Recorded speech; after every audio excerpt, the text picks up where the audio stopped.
Shelter pets rock too.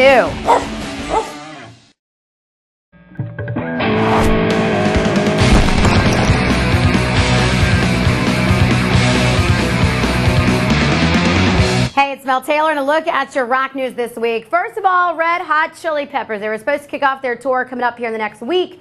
However, Anthony Kiedis had a little bit of an ouchie.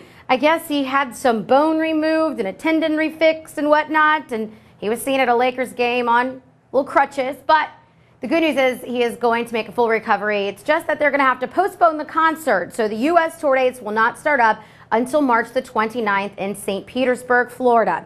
Now, YouTube fans, you have something to look forward to, that's for sure, here in the next few years. Bono did a little, I guess, chat with some of the members, and he said that they are working on right now, not one, not two, but 3 new albums. Said hopefully one will be out by the end of the year. Not sure which of them, in which order, or exactly when the release date will be, but we got a lot of U2 on the way. Also, From the Sky Down, it's their documentary that they did of the making of 91's Achtung Baby, is going to be out January the 24th.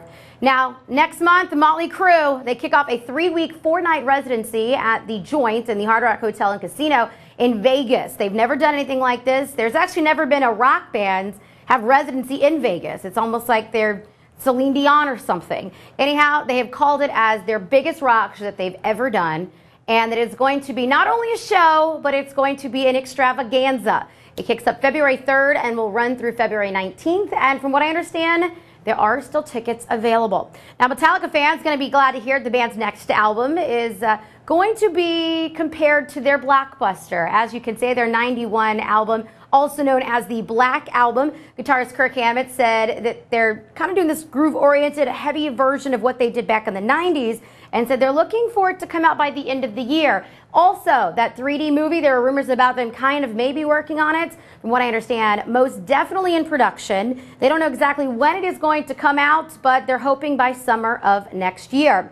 Now, Foo Fighters frontman Dave Grohl, Judas Priest Rob Halford, Lemmy from Motorhead, Deep Purple's Ian Gillan, and Alice Cooper are all just, I guess, a few of the artists, really, that are putting together a compilation for James Dio. It's a tribute album. It's supposed to be out sometime at the end of the year, but Wendy Dio, the rocker's widow, is putting it all together. Which, come on, Dave Grohl rocking it out a little bit. Which, might I add, the Foo Fighters have been rocking it out with some old school artists, including hairband Rat. Also, they did some stuff with some other artists that could be on a new, somewhat of an album of sorts that Foo Fighters' Dave Grohl is putting together. He has not mentioned anything, but he worked with Rat, and it's kind of an odd collaboration, if you will. Black Sabbath's guitarist Tony Iommi announced that he has been diagnosed, unfortunately, with the early stages of lymphoma. Now, Sabbath's new album is still on track, and Iommi, 63, is working with his doctors, establish a treatment, and the production of the album is still moving ahead. But everybody is going to move to England so that he can get the proper treatment and still work it out. No word yet, though, on the reunion, on how all that's going to also play out this next year. After a successful summer trek, Soundgarden's planning a release of their new album out this spring. It will be the Seattle Rockers' very first album of new material since back in 1996. In November, frontman Chris Cornell told Billboard that the band has a couple songs finished and they plan to mix them over the holidays, which that's gone and passed, so hopefully soon we'll hear something new. And for the 3rd year in a row, this is kind of odd to me, but the Beatles' 1969 classic Abbey Road is the top-selling vinyl album. 41,000 copies of the record were sold in 2011, which is 6,000 up actually from last year.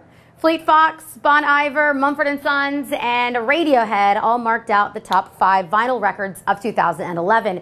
And last, if you've ever wanted to be in a band, Killswitch Engage's Howard Jones recently stepped down. I think he had some issue with diabetes. He wasn't ready to go forward with their next album, and they're looking for a new singer. You can check out Killswitch Engage's website. Basically, you send a little demo, maybe a CD, MP3, video of you, a picture, and you could be the next singer for Killswitch Engage. Good luck on that. That is a look at your rock news this week. You can find me at Mel Taylor at iHeartRadio.com or at iHeartRadio.com, keyword Mel.